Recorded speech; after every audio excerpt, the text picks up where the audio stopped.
Hello friends, সবাইকে welcome জানাই নতুন একটি ভিডিওতে। এই মুহূর্তে যে গুরুত্বপূর্ণ আপডেটটির দিকে আমরা নজর রাখবো সেটি হচ্ছে প্রাথমিকে নতুন করে চাকরির নির্দেশ দিলেন মাননীয় বিচারপতি রাজশেখর মান্থা। চাকরির অর্ডার ইতিমধ্যে প্রকাশ পেয়ে গেছে। সেই অর্ডারের বিস্তারিত ব্যাখ্যা আমরা এই ভিডিওর মধ্যে করে নেব। বহু ক্যান্ডিডেটের প্যানেল প্রস্তুত করার নির্দেশ দিলেন কলকাতা হাইকোর্টের মাননীয় বিচারপতি রাজশেখর মান্থা। তবে শুধুমাত্র পিটিশনাররাই এই চাকরি পাবেন, নতুন করে আর কেউ এই মামলার সঙ্গে যুক্ত হতে পারবেন না। একটা নির্দিষ্ট সময়সীমা বেঁধে দিয়েছিলেন মাননীয় বিচারপতি। সেই সময়ের মধ্যে যারা পিটিশনার হয়েছিলেন একমাত্র তারাই চাকরি পেতে চলেছেন নতুনভাবে। যারা যারা সেই সময়ের মধ্যে এই মামলার সঙ্গে যুক্ত ছিলেন তাদের প্রত্যেককেই চাকরির নির্দেশ দিলেন। এখন কোন গ্রাউন্ডে চাকরি হচ্ছে, কত দিনের মধ্যে নিয়োগ পাবেন, কারা নিয়োগ পেতে চলেছেন বিস্তারিত থাকবে এবং অর্ডার কপির বিস্তারিত অ্যানালাইসিস থাকবে। তো চলুন বন্ধুরা, কোনো রকম স্কিপ না করে শেষ পর্যন্ত দেখতে থাকুন ভিডিওটি ভালো লাগলে অবশ্যই একটু লাইক এবং কমেন্ট করে যাবেন। চ্যানেলটিতে নতুন হলে অবশ্যই একটু সাবস্ক্রাইব করে রাখার অনুরোধ রইল। পাশে থাকা বেল আইকনটি অবশ্যই অন করে রাখবেন। চলুন বন্ধুরা, ভিডিওটি শুরু করা যাক। গত 18 এপ্রিল 2024 তারিখে মাননীয় বিচারপতি রাজশেখর মান্থা কোর্ট নাম্বার 13-তে তিনি একটি গুরুত্বপূর্ণ নির্দেশ দিয়েছেন। প্রাথমিকে নতুন করে চাকরি অর্ডার দিয়ে দিলেন। এই মামলাটির যেটা আইটেম নাম্বার ছিল, অর্থাৎ লিস্টেড হয়েছিল 2 থেকে 11 নম্বর সিরিয়ালে এই মামলাটি লিস্টেড ছিল। মামলাটির রিট পিটিশন অনেকগুলো রয়েছে। তো প্রথম যে রিট পিটিশনটা আমরা দেখতে পাচ্ছি 3942 2015 সালের, যার পিটিশনার রয়েছেন নির্মলা কুমারী দুবে, তার সঙ্গে versus state of West Bengal. তার সঙ্গে অন্যদিকে আরো অনেকগুলো এর সঙ্গে রিট পিটিশন যুক্ত রয়েছেন। আরেকটা রিট পিটিশনের সঙ্গে Abhijit Das versus state of West Bengal, Pulak Pramanik রয়েছে স্টেট অফ ওয়েস্ট বেঙ্গল। আরো অনেকগুলো রিট পিটিশন কিন্তু এখানে যুক্ত রয়েছে। প্রত্যেকটা রিট পিটিশনে যারা মামলার সঙ্গে যুক্ত ছিল, যারা পিটিশনার ছিল, তাদের প্রত্যেককেই কিন্তু চাকরির নির্দেশ দিয়েছেন মাননীয় বিচারপতি রাজশেখর মান্থা। তো আমরা সরাসরি অর্ডারের মূল বক্তব্যের দিকে চলে যাব। কারা কারা এখানে পিটিশনারদের পক্ষ থেকে কথা বলছিলেন সেই বিষয়গুলো এখানে রয়েছে। তো আমরা সরাসরি একদম অর্ডার কপির মূল পয়েন্টে চলে এসেছি। তো প্রথমে যেটা, the petitioners are all candidates who participated in the recruitment process conducted by district primary school council Howrah জেলা in the year 2009 সালে। অর্থাৎ 2009 সালে প্রাথমিক শিক্ষা পর্ষদ অর্থাৎ হাওড়া জেলার ডিপিএসসি যে নিয়োগ প্রক্রিয়া এতদিন ধরে পেন্ডিং অবস্থায় ছিল এবং এই মামলার সঙ্গে যারা যুক্ত ছিল তাদেরকে চাকরির নির্দেশ দিয়ে দিলেন সরাসরি ফাইনাল অর্ডার, এবং মামলাটি ডিসপোজ করে দিয়েছিলেন। তো মামলার ফাইনাল অর্ডারের মধ্যে আমরা সেই বক্তব্যগুলো দেখে নেব। তার আগে এই পিটিশনার এবং এই যে নোটিফিকেশন তার ডিটেল সম্পর্কে হালকা একটু আমরা জেনে নেব। এটা নিয়ে যদিও এর আগের একটা ভিডিওতে আমি জানিয়েছিলাম। তো আমরা যেটা জানি যে 2009 সালে যে প্রাথমিক শিক্ষা পর্ষদ যে রিক্রুটমেন্ট প্রসেস কন্ডাক্ট করেছিল হাওড়া জেলার জন্য, সেখানে 2009 সালে যে পিটিশনারগুলো ছিল তাদের মাধ্যমিকের যে পার্সেন্টেজ, সেই পার্সেন্টেজের উপর বেস করে একটা কাট অফ নির্ধারণ করতো, এবং সেই কাট অফের উপর বেশি তার উপরে যারা মার্কস পাবে তারাই একমাত্র এই 2009-এর যে এক্সামিনেশন বা টেস্ট নিয়েছিল প্রাথমিক শিক্ষা পর্ষদ বা হাওড়া জেলার ডিপিএসসি, সেই পরীক্ষাতে, সেই প্রাথমিকের পরীক্ষাতে তারা বসতে পারবে। তো এখানে যারা পিটিশনার রয়েছে তাদের যে মার্কস রয়েছে, মাধ্যমিকের যে মার্কস রয়েছে, সেই মার্কসগুলো হাওড়া জেলার ডিপিএসসি যে কাট অফ নির্ধারণ করে দিয়েছিল তার থেকে বেশি মার্কস রয়েছে।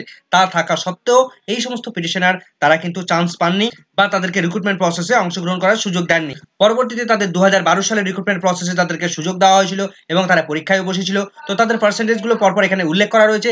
এগুলো আমি এর ডিটেলস বলছি না, এগুলো আপনারা পরপর দেখে নেবেন।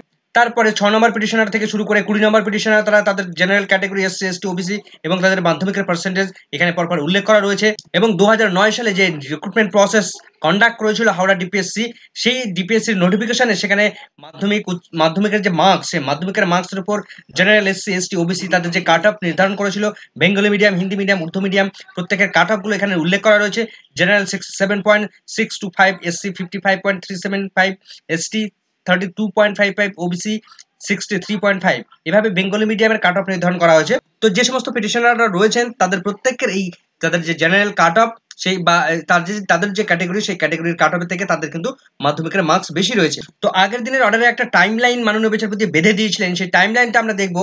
All writ petitions in respect of the recruitment process 2012 যে recruitment process fail until March 31, 2024, অর্থাৎ এই 2024 সালের মার্চ 31 মধ্যে যারা মামলা করেছে বা মামলার সঙ্গে যুক্ত হয়েছে একমাত্র তারাই এই ইফেক্টটা পাবেন বা তাদেরকেই অ্যাপয়েন্টমেন্ট দেওয়া হবে। তো 18 তারিখের মূল যে ফাইনাল যে অর্ডার দিয়েছেন মাননীয় বিচারপতি রাজশেখর মান্থা, সেই ফাইনাল অর্ডারের মধ্যে কি উল্লেখ করেছেন আমরা সরাসরি সেগুলো অ্যানালাইসিস করে নেব।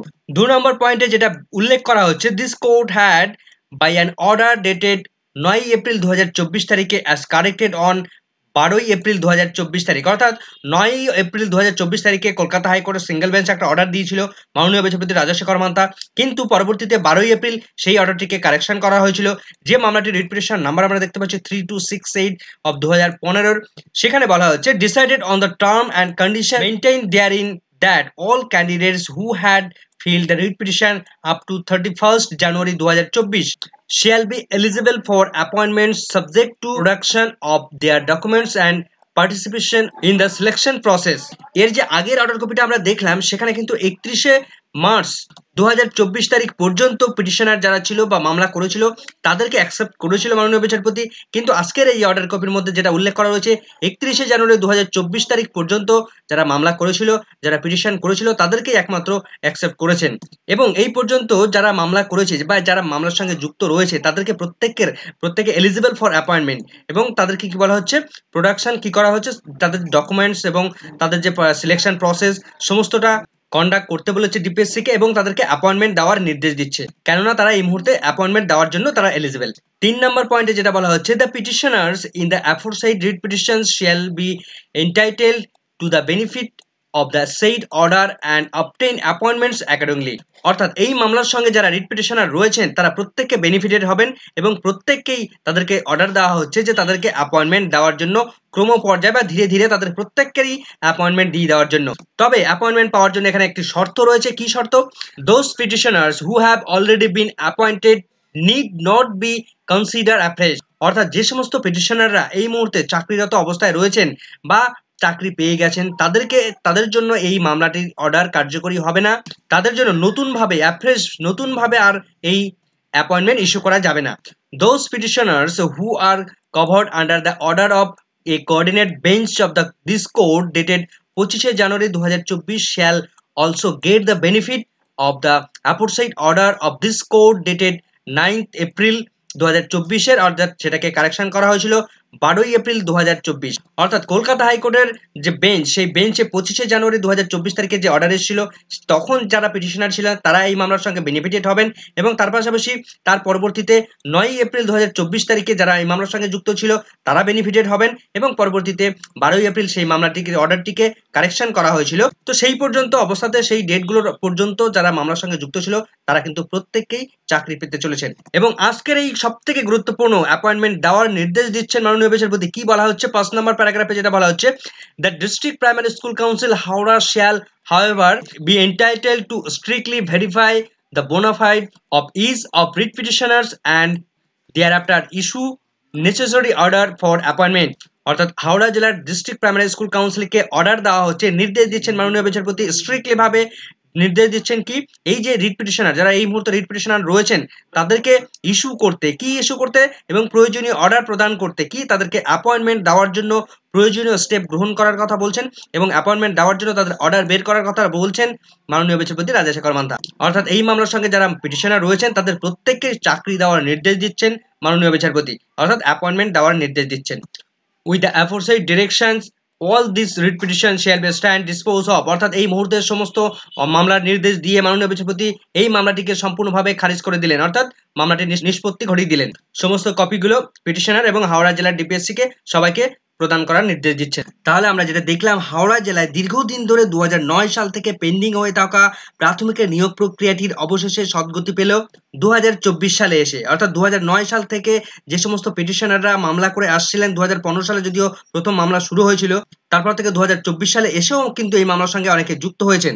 তো যারা এই মামলার সঙ্গে যুক্ত হতে পেরেছিলেন তারা কিন্তু তাদের চাকরির নির্দেশ দিয়ে দিলেন মাননীয় বিচারপতি রাজশেখর মান্তা। তো তাদেরকে খুব ইমিডিয়েটলি হাওড়া ডিপিএসসি কে নির্দেশ দিচ্ছেন তাদেরকে অ্যাপয়েন্টমেন্ট ইস্যু করার জন্য এবং তাদেরকে নিয়োগ করার জন্য। তো এখনকার মতো এই ভিডিওটি ভালো লাগলে অবশ্যই একটু লাইক এবং কমেন্ট করে যাবেন। চ্যানেলটিতে নতুন হলে অবশ্যই একটু সাবস্ক্রাইব করে রাখার অনুরোধ রইল।